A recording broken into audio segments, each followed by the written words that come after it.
Muy bien, 4 verdades entonces dijimos acerca del soldado. La primera de ellas es la verdad del enrolamiento. La verdad del enrolamiento. Dice ahí, a fin de agradar a aquel que le tomó por soldado. Hubo un momento donde alguien nos tomó por soldados. Es el enrolamiento. Y vamos a ver que el Señor Jesucristo fue presentado ya desde la profecía como el gran capitán. Tenemos en Isaías 9:6 esta hermosa promesa, dice, porque un niño nos es nacido, hijo nos es dado. Aquí, por supuesto, habla de este momento donde el Hijo de Dios iba a ser entregado y ese niño iba a nacer en aquel pesebre. Y el principado sobre su hombro, esto habla de aquel tiempo donde Él va a gobernar.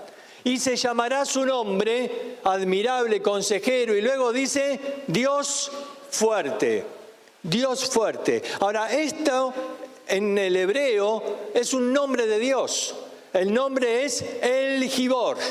Hay muchos nombres compuestos de Dios, tanto con el prefijo El, que es una abreviatura de Elohim, como con Jehová.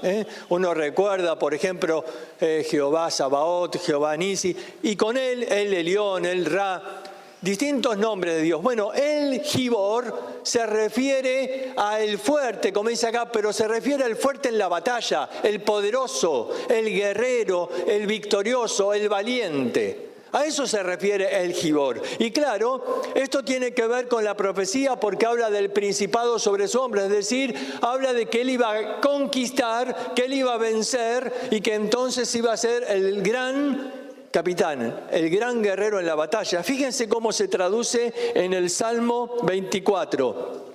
¿Quién es este Rey de Gloria? Jehová el fuerte y valiente, Jehová el poderoso en la batalla. Ahí el Mesías se presenta como alguien poderoso en la batalla. Esto es importante porque los judíos esperaban a un Mesías que, en primer lugar, debía vencer a los enemigos. En segundo lugar, el Mesías debía liberarlos de la esclavitud. Y en tercer lugar, darles el reino. Estas son las 3 funciones que el Mesías debía cumplir. Debía vencer a los enemigos, debía liberarlos de la esclavitud y darles un reino. Pero claro, los judíos quizás pensaban que el enemigo que tenía que derrotar eran los romanos. Y que la esclavitud era la esclavitud de los romanos, o antes de los de Babilonia. Y que les iba a dar un reino en ese momento, pero la verdad es que el Señor iba a venir con otro propósito. Jesús iba a vencer al enemigo, y el enemigo que todos tenemos es el diablo. Y dice en Hebreos 2:14 que si bien los hijos participaron de carne y sangre, Él también tuvo que participar de lo mismo para destruir por medio de la muerte al que tenía el imperio de la muerte. Esto es al diablo. Y librar a todos los que por el temor a la muerte estaban sujetos a servidumbre. Él nos liberó del imperio de la muerte y Él destruyó al que tenía ese imperio, el diablo. En segundo lugar, dice que Él venció la muerte. En 1 Corintios capítulo 15 dice, ¿dónde está muerte tu aguijón? ¿Dónde un sepulcro tu victoria? Cristo venció la muerte. Y antes decía, el postrer enemigo del hombre que va a ser destruido es la muerte. Y Él nos liberó de la esclavitud, del pecado, dice Juan 8:36, que Él nos liberó de la esclavitud del pecado. Ahora, ¿te das cuenta? Cristo vino como el Mesías para vencer al enemigo, para liberarnos de la esclavitud. ¿Y para qué más era? Ya me aflojaron. Y para darles un reino. Y dice, el cual nos ha librado de la potestad de las tinieblas y nos ha trasladado al reino de su amado Hijo. También nos dio un reino. Acá dice que nos rescató, nos liberó del imperio, del reino de las tinieblas, del imperio de la muerte. Y dice, nos ha trasladado al reino de su amado Hijo. Un día volverá para Israel y también los liberará y también les dará el reino prometido. Pero hoy Cristo vino para liberarnos de la esclavitud del pecado, derrotar al enemigo que es Satanás y darnos un reino. Y dice que nos rescató de ese reino de las tinieblas y nos trasladó al reino de Cristo. Y uno dice, pero ¿y nosotros qué tenemos que ver en todo esto del soldado? Es que es necesario entender todo esto previo para entender cuál es nuestra función de soldados. Porque esa palabra, el Gibor, el gran guerrero en la batalla, el conquistador, el vencedor, también va a utilizar a soldados. Y fíjense lo que dice: yo he dado orden a mis consagrados, he reclutado a mis valientes, a los que se alegran de mi triunfo. Isaías 13:3.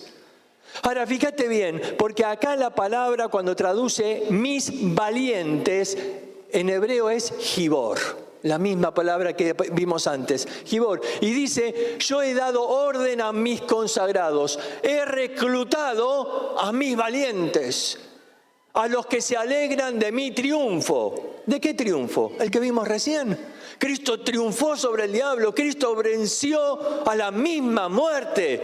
Él derrotó a Satanás y Él nos liberó de la esclavitud del pecado. Y dice entonces, los que se alegran de mi triunfo. Ahora yo los llamo, yo los convoco.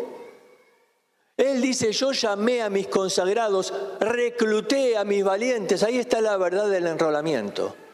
¿Sabes? Todo hijo de Dios es llamado por Dios para ahora ser parte del ejército de Dios. No todo hijo de Dios necesariamente va a ser un soldado de Dios, pero sí todos tenemos el llamado por Dios. El llamado, Él nos quiere usar en su proclamación del reino. Y uno dice, ¿qué función tenemos como soldados? Bueno, es que Él nos manda a ese imperio de la muerte. Él nos manda a ese reino de las tinieblas. ¿Para qué? Para dar un mensaje. Él nos manda ahí para rescatar personas. ¿Saben? Él ya venció al enemigo, pero Él nos manda, ¿cómo? Como testigos. Dice, me seréis testigos. Él nos manda ahí a ese reino de las tinieblas para comunicar este mensaje de la victoria de Cristo y anunciarles que pueden ser libres, que pueden ser libres de la esclavitud. Él nos manda como testigos. Ahora, ¿qué es un testigo? Un testigo es alguien que va a demostrar en su vida que realmente funciona, que funciona. ¿Ves? Él quiere enviarnos a nosotros, no envía a los ángeles. Los ángeles pueden dar un mensaje, pero ¿saben qué? No podría el hombre distinguir. Dice Gálatas capítulo 1, si aún un ángel del cielo viene y predica otro evangelio, ¿cómo el hombre sabe si ese ángel viene de Dios o si es un ángel de luz disfrazado, como dice en Corintios, ¿no? Hasta los mismos demonios se pueden disfrazar como ángeles de luz. Él quiere testigos. A ver, si yo tengo acá un medicamento y ustedes están todos enfermos y yo tomé ese medicamento y funciona, me curó. Y la persona que me lo dio me dijo, mira, ahora sé algo, ahora andá y deciles que funciona, que lo tomaste y que funciona, que realmente puede curar. Yo sería el testigo de que ese medicamento realmente funciona. Y el Señor nos envía a nosotros, al reino de las tinieblas. Él dice, pero Él me rescató de ahí. Sí, te sacó de ahí y ahora te envía para que seas un testigo, para que les digas a esas personas, realmente el evangelio funciona. Cristo realmente transformó mi vida. Él me liberó de la esclavitud del pecado. Él me transformó. Y yo puedo ser un testigo de eso. Y podemos decir como el ciego en Juan 9, no, antes yo era ciego, pero ahora veo. Soy un testigo de Cristo, soy un testigo que anuncia que realmente Él venció. Y dice ahí, los que se alegran con mi triunfo, yo los convoqué, yo los recluté, dice, yo quiero que seas ahora mis valientes, mis guerreros, los que van a ir a ese reino de las tinieblas y rescatar personas ahí. Ahora, en aquel tiempo, los romanos, que tenían un gran ejército, a veces tenían que reclutar para alguna batalla en especial. Y dice ahí en Santiago capítulo 4, someteos pues a Dios, resistid al diablo. Estas dos palabras, someteos a Dios y resistid al diablo, eran dos palabras que se utilizaban en el ambiente militar. Someteos es hipotazo. Y resistí es antitazo. A la vez parecidas, son del ambiente militar. El hipotazo era el juramento con que la persona se venía y se sometía voluntariamente a las órdenes de ese general. Era un juramento sagrado, por eso los romanos en latín lo llamaban el sacramentum. Era un juramento donde el soldado iba a disponerse a obedecer las órdenes y poner su vida si así lo determinaba el general. Y entonces podía, antistite, poner resistencia. ¿A quién? Al enemigo, al diablo. Someteos a Dios, resistid al diablo. Ese es el llamado. Y como hijos de Dios tenemos esta oportunidad de ser llamados por Dios para ser parte del ejército de Dios. Esta es la verdad del enrolamiento. Pero vamos a ver la segunda verdad. Es la verdad del entrenamiento. Una vez que sos reclutado como soldado, una vez que sos llamado a servir, gracias, ahora sos entrenado. Fíjense cómo dice, Pablo dice, ninguno que milita. Esta palabra militar habla del tiempo en el que el soldado está sin ir a la batalla.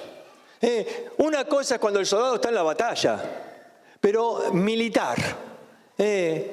Militar es todo ese tiempo de entrenamiento, de instrucción, donde el soldado se tiene que preparar para la batalla. Y Pablo habla del entrenamiento y dice entonces lo siguiente, mira, el soldado va a ser entrenado y el primer objetivo, cuando un soldado se entrena, es enseñarle este principio, obediencia instintiva. A ver, el objetivo en la instrucción es esto, que el soldado aprenda a obedecer sin cuestionar, sin preguntar por qué, sin preguntar para qué. No, el soldado tiene que obedecer en una manera como un acto reflejo, instintivamente. ¿Por qué? Porque ahí en la batalla, si tardás un momento en obedecer, puede ser la muerte la consecuencia.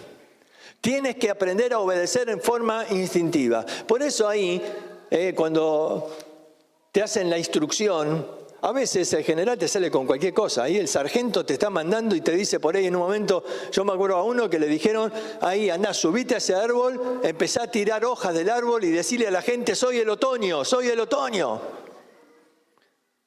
Y el pibe lo miró, ¿qué está loco? ¿Por qué? Al calabozo. No hay que preguntar. Así que después fue y le dijo a otro y subió ahí al árbol. Claro, ya aprendió la lección, ¿no? No hay que preguntar por qué. Y vos decís, pero estoy haciendo el ridículo acá. El asunto es enseñarte esto de la obediencia instintiva.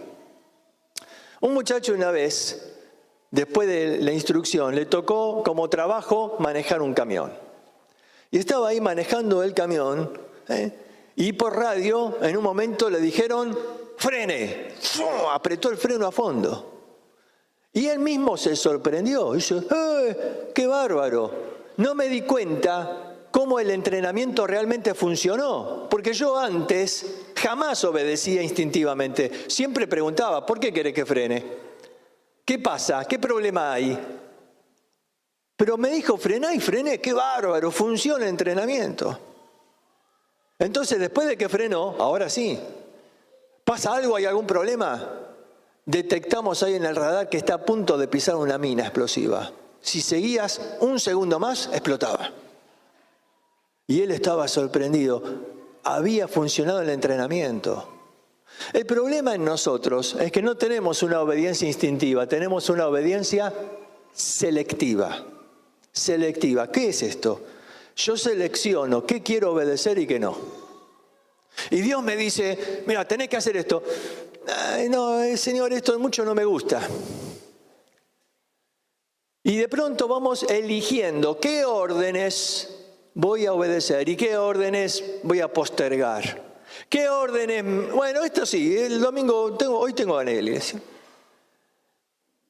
Perdonarlo a este, está bien, perdonarlo a aquel, no. Y de pronto voy seleccionando. No, es que todavía nos falta, ¿no? Abraham era así. A Abraham le costaba esto de la obediencia y Dios lo fue entrenando, ¿no? Hasta que en un momento le dice, dame a tu hijo. Y uno ve que Abraham llegó a aprender. No preguntó, pero Señor, mi hijo, ¿pero por qué? Pero Señor, la promesa, vos me prometiste que él iba a tener descendencia. No. Me pidió el hijo, acá está. Abraham aprendió a obedecer. Ahora está listo. ¿Ves? Yo creo que en la vida del Señor nos va enseñando para que aprendamos a ser soldados obedientes. Por eso necesitamos el entrenamiento. Así que tenemos la primera verdad, a ver si se acuerdan cuál era. La verdad del enrolamiento. La segunda verdad es la verdad del entrenamiento. Vamos a la tercera. La tercera verdad es la verdad de los enredos. La verdad de los enredos. Dice, ninguno que milita se enreda en los negocios de la vida. La verdad del enredo. Nosotros solemos decir enriedo, ¿no? Pero está mal, es enredo.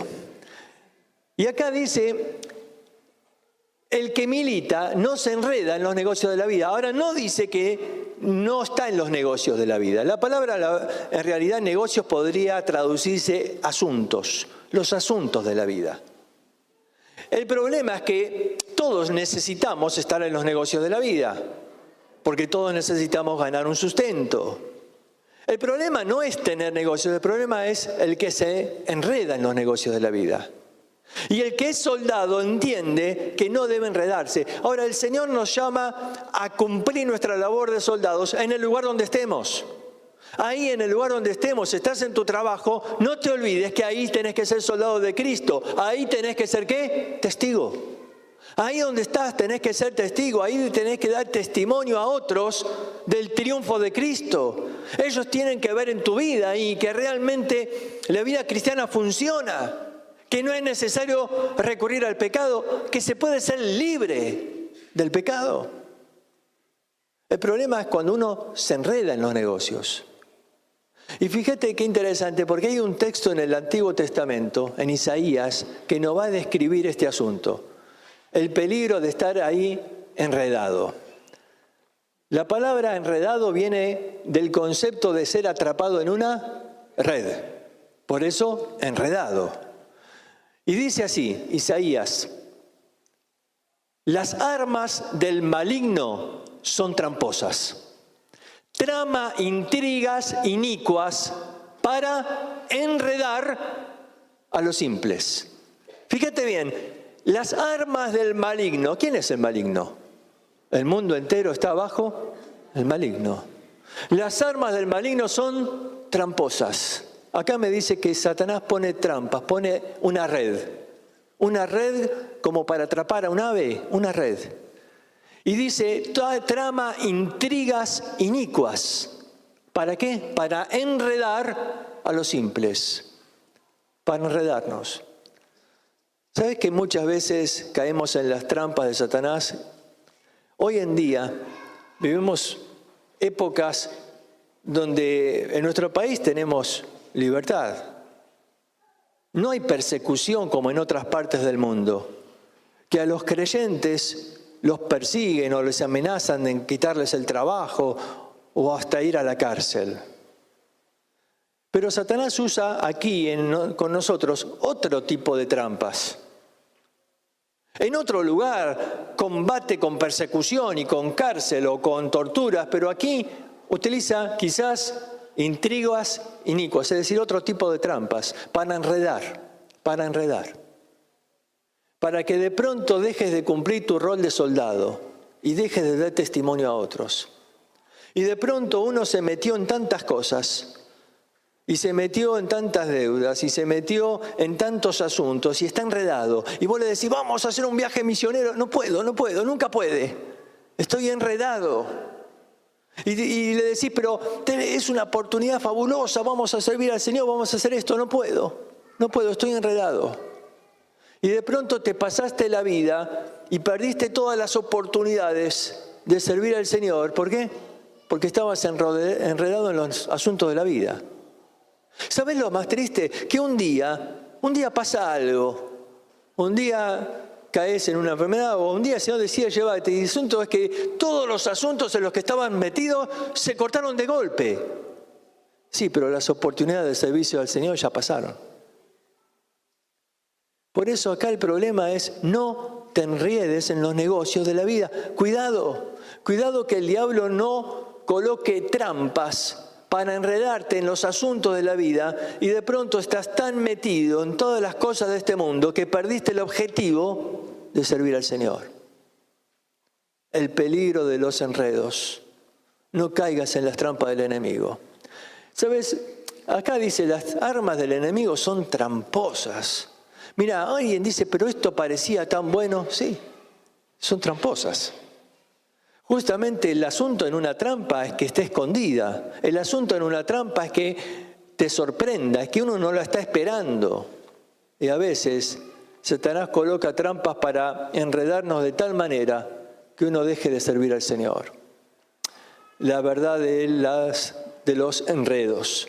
Pero en cuarto lugar, el último, es la verdad de las exigencias. La verdad de las exigencias. Dice, tú pues sufre penalidades como buen soldado de Jesucristo. Sufre penalidades como buen soldado de Jesucristo. La palabra penalidades, sufre penalidades, en realidad es una sola palabra en griego. La palabra es kakopatías. Ahora tengo que aclarar porque es importante entender el concepto. Porque no está hablando de las aflicciones o sufrimientos de la vida. No, está hablando de las cacopatías. Y uno dice, ¿y qué es eso?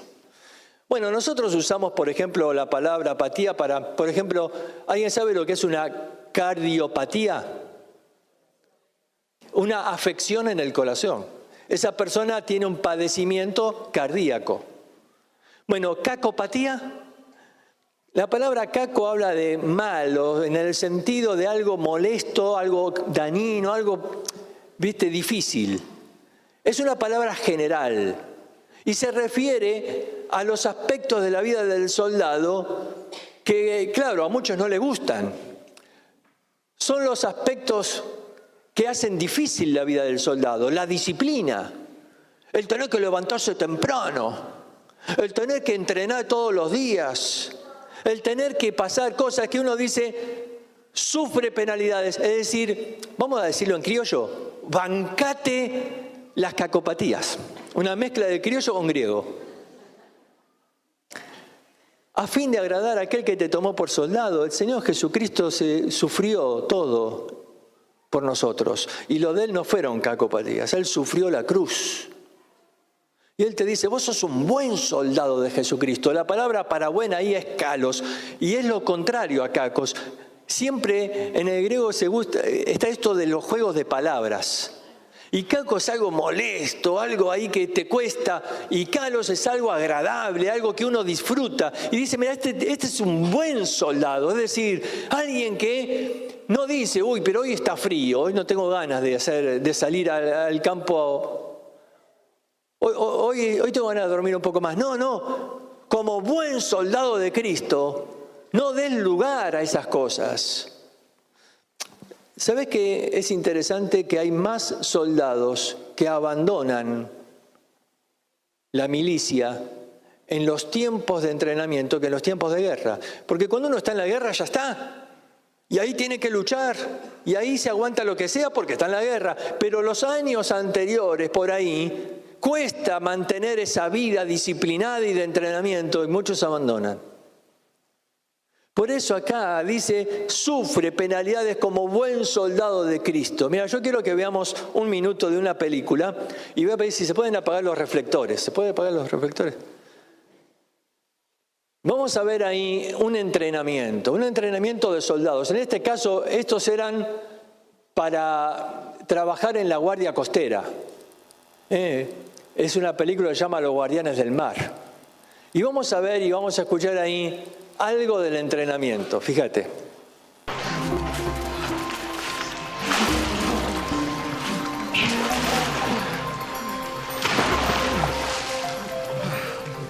Muy bien, las primeras etapas de la hipotermia son las más críticas. ¿Por qué? Porque se conserva la habilidad para pensar. Repítanlo. Porque se conserva la habilidad para pensar. Las decisiones que ustedes tomen en esta etapa van a determinar si ustedes viven o mueren. ¿Por qué no le estás dando respiración de boca a boca? ¿Por qué no lo estás resucitando?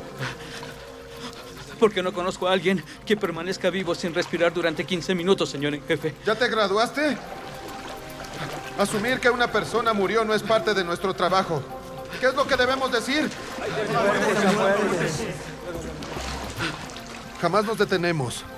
Desde que salimos hasta que llegamos. No nos detenemos. Entendido, señor en jefe. ¿Entendido? Sí, señor en jefe. Bien, Jake, a la piscina. Hutch, arriba. Con el maniquí. Pongan atención. 3 sílabas. Con 3 sílabas se les otorgará una taza de café caliente y una manta. ¿Qué dices, pececito? Parece que ya se me quitó el frío, señor en jefe. Se te quitó el frío porque la sangre... No sé si llegaron a entender esa última parte, pero él dice, con 3 sílabas podés salir del agua y te espera un café caliente.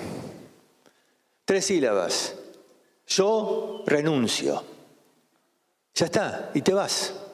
Pero ahí se tenían que aguantar estar en esa agua helada. Más adelante les va a decir, el 60% del tiempo de tu trabajo lo vas a pasar en aguas con esta temperatura.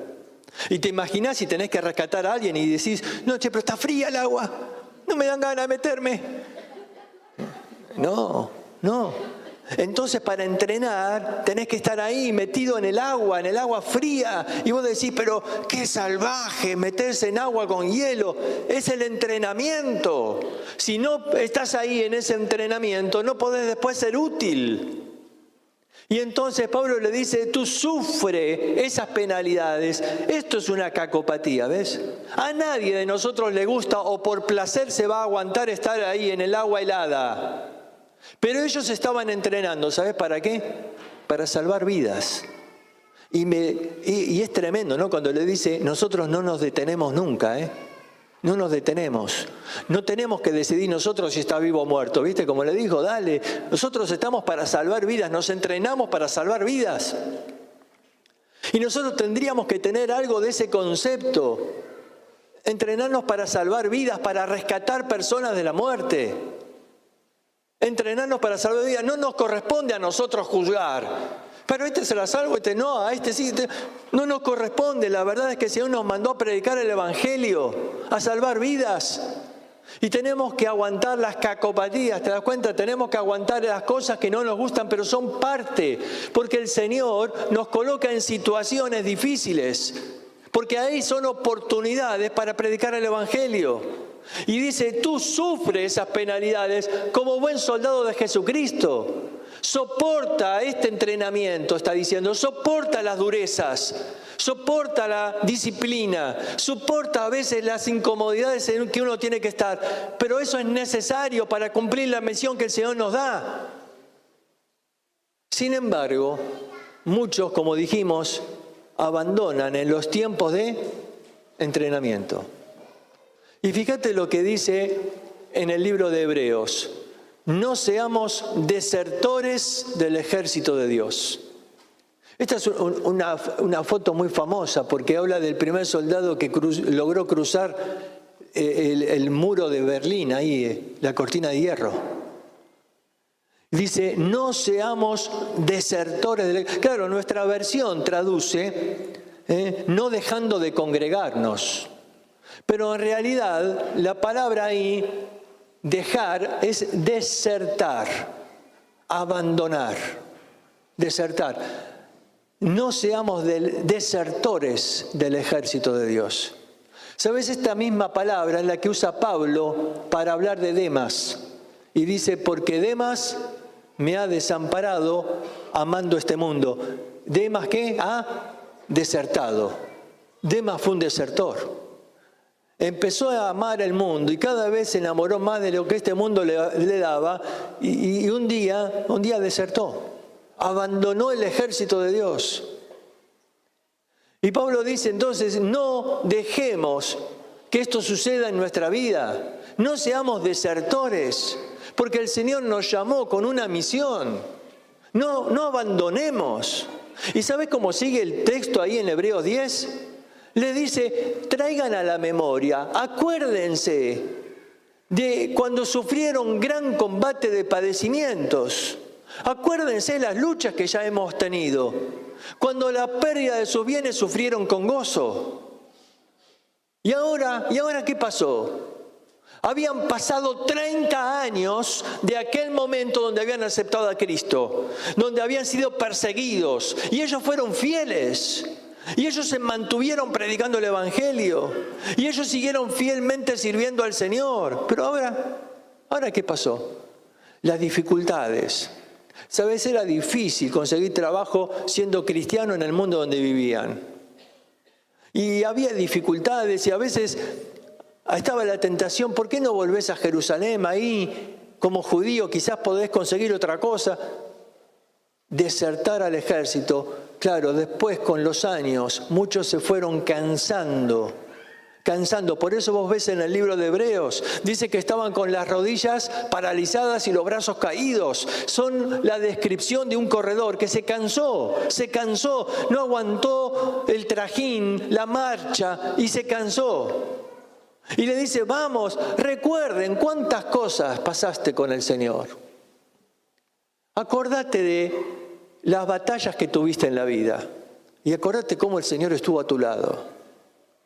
Acordate que Él jamás te abandonó en medio de esas batallas. Acordate cuando tuviste que sufrir padecimientos y el Señor estuvo a tu lado. Acordate cómo el Señor te bendijo en ese tiempo difícil. Acordate cómo el Señor te usó ahí en medio de las dificultades. Y aún a pesar de que lo habías perdido todo, dice, estabas ahí anunciando el Evangelio y te gozabas. Te gozabas porque veías samaritanos aceptar a Cristo. Y no te importaba la pérdida.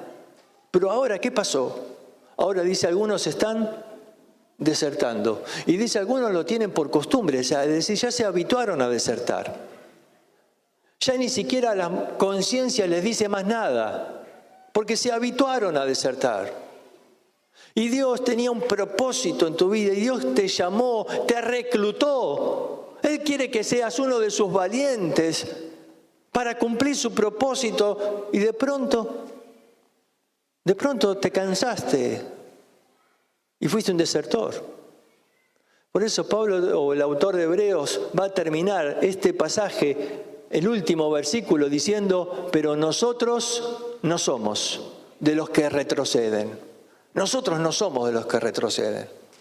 Puse esta imagen porque delante del terrible Goliat, el pueblo, la mayoría, ¿qué hizo? Retrocedió. Y David no. Él era de los que dice: yo no retrocedo. Y no porque me creo grande, y no porque me creo más fuerte. Sería necio, sería un tonto si me creo más fuerte que él. Ese no es el asunto. El asunto es que yo confío en que Dios puede derribarlo. ¿Sabes? Yo creo que tenemos que entender a qué fuimos llamados por Dios. El Señor nos reclutó. Dice: yo recluté a mis valientes. Yo quiero que estén dispuestos a que yo los pueda utilizar.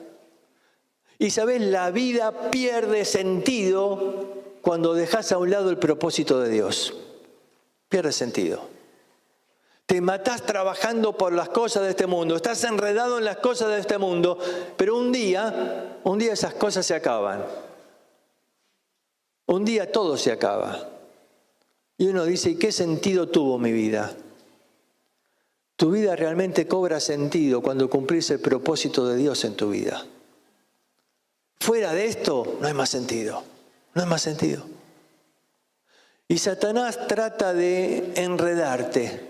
Trata de ponerte un montón de cosas en la cabeza, trata de ponerte un montón de opciones, te trata de desviar del objetivo. Él quiere que no seas un soldado que pueda ser útil en los propósitos de Dios. Él quiere enredar tanto tu vida que de pronto no cumplís con el propósito. Y Él dice: yo te quiero usar. Yo quiero que seas un medio de salvación. Que seas luz ahí donde estás, en medio de las tinieblas, que seas luz. Que puedas ahí, en ese lugar donde Dios te colocó, ser un testigo de que se puede ser diferente. que se puede ser libre del pecado, Dios quiere usarte. Y sabes, uno se siente tan especial cuando Dios te usa, no porque yo lo sea especial, sentís que Dios está cumpliendo su objetivo en tu vida y eso te llena de gozo. Satanás de pronto quiere arruinar de eso, ¿ves? Y el enemigo quiere trabajar. Y algunos creyentes acá estaban retrocediendo. Y Pablo dice, nosotros no somos de los que retroceden. Hicimos un compromiso en la vida, no somos de los que retroceden. En la historia se cuenta cuando los moros, los árabes, invadieron España. Ellos entraron por el sur, cruzaron por el estrecho de Gibraltar. El estrecho de Gibraltar se llama así ahora, antes no se llamaba así. En realidad tiene el nombre del general árabe que dirigía esas tropas. Gibral al-Hajim, algo así. Andá a saber cómo se pronuncia en árabe. Pero él cruzó y la primera orden, cuando llegó al territorio español, fue que mandó a algunos de sus soldados y les dijo, quemen las naves. No, general, ¿y cómo volvemos? No, quemen las naves. Pero ¿y si tenemos que escapar por algo? No, es que no vamos a escapar. Nosotros vinimos acá a conquistar esta tierra. Y vamos a ganar la batalla o vamos a morir en ella, pero nunca más nos vamos a volver. Así que quemen las naves. ¿Sabes? Esta es la convicción de alguien que dice, no soy de los que retroceden, yo no me vuelvo atrás. A ver, las cacopatías, ¿viste? A veces son difíciles de aguantar, ¿no? Porque uno tiene que soportar distintas aflicciones. Uno tiene que soportar distintas luchas. Y uno preferiría, dice, yo preferiría no tener que enfrentar eso. Estos creyentes aquí habían perdido sus casas, sus trabajos por la causa de Cristo. Sí. Pero el Señor le dijo, no te olvides que tenés una herencia mucho mayor en los cielos. La verdad es que lo que dejaste atrás no vale nada comparado a lo que el Señor tiene preparado para vos. Así que deja de mirar atrás, deja de mirar la casa que perdiste, porque la herencia vale mucho más que eso. Mira adelante. No somos de los que retroceden, porque los que retroceden se pierden. Las coronas, los premios que el Señor tiene para vos. Dice, mira adelante a lo que el Señor tiene prometido. Por eso Pablo decía, prosigo a la meta, olvidando lo que queda atrás, prosigo a la meta. Y este prosigo es la palabra del soldado, prosigo. ¿Ves? No soy un desertor, no me vuelvo atrás, prosigo. Pablo le dice a Timoteo, un muchacho que fue dispuesto para servir al Señor, aunque tenía su timidez, parece. Y como joven le costaba algunas cosas. Y Pablo le está enseñando y le dice, mira, soportá las aflicciones como un buen soldado. No nos volvemos atrás. Nosotros no somos los que retroceden. Dios está buscando hombres de valor, personas que puedan enfrentar esas dificultades y no se vuelven atrás. Yo creo que el Señor quiere usar a cada uno de nosotros, pero a veces estamos tan enredados en las cosas de este mundo que no tenemos oportunidad de hacerlo. Quizás el Señor está diciendo, ¿quién va a ser aquel valiente como para tomar pasos de fe y decir, yo voy a servirle? Mira, yo quiero que terminemos escuchando una canción que trata de esto. Es una vieja canción, pero la letra sigue golpeando fuertemente, ¿no? Dice, hombres de valor. Dios busca hombres de valor. Escuchamos la canción y luego terminamos.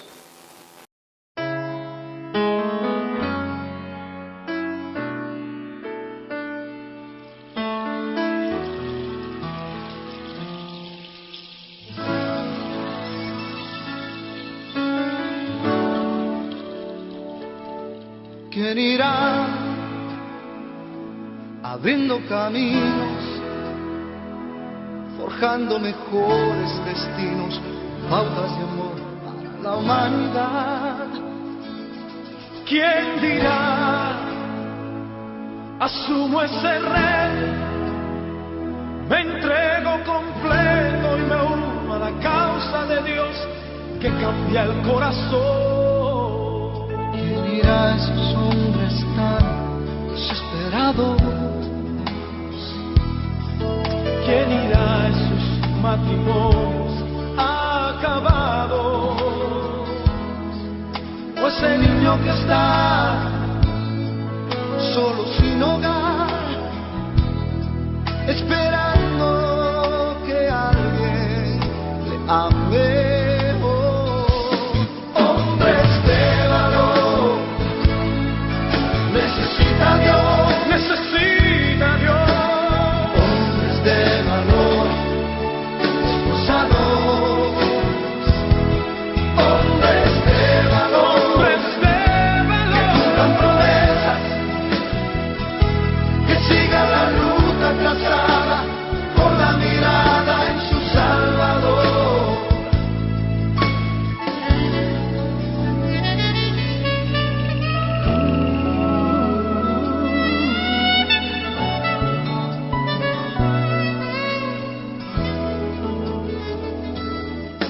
heme aquí, Señor, rindo mis derechos.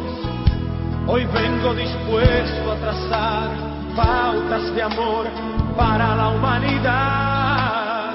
Hoy aquí asumo ese reto y me entrego completo y me uno a la causa de Dios que cambia el corazón. Hombres de valor, necesita Dios, necesita Dios. hombres de valor, esforzados, Hombres de valor, que cumplan promesas, que cumplan promesas, que sigan la ruta trazada con la mirada en su Salvador. Hombres de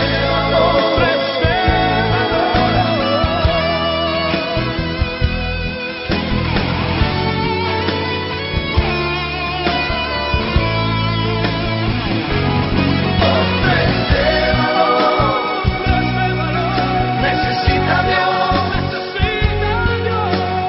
hombres de valor, esforzados, hombres de valor, que cumplan promesas, que cumplan promesas, que sigan la ruta trazada con la mirada en su Salvador. hombres Hombres de valor, necesita Dios, hombres de valor, esforzados, hombres esforzados, hombres de valor, que cumplan promesas, que sigan la ruta trazada con la mirada en su Salvador. Hombres de valor, hombres entregados, fieles al llamado, todo por la causa del Señor.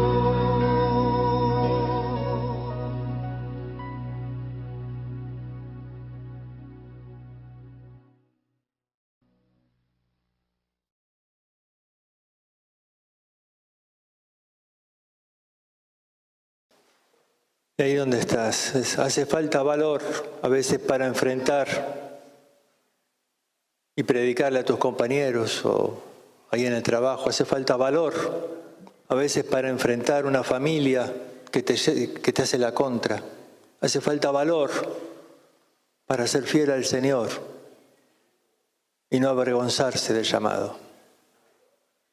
Y el Señor quiere quizás que hoy dejes a un lado aquellas cosas que te están enredando y diga: Señor, yo no quiero ser de los que retroceden, no quiero desertar, Quiero ser un fiel soldado de Cristo.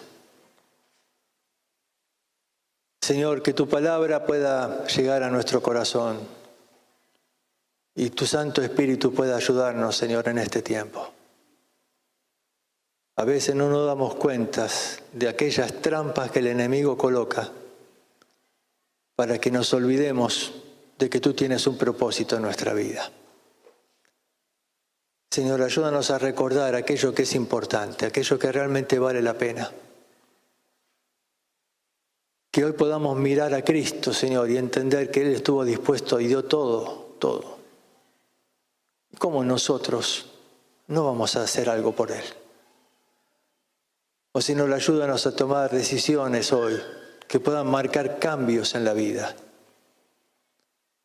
Que puedan marcar un antes y un después, que podamos ser fieles, Señor, cumpliendo el propósito que tienes para nosotros. Te rogamos que tu Santo Espíritu obre. Necesitamos que tú mismo nos muevas. En el nombre de Cristo Jesús. Amén.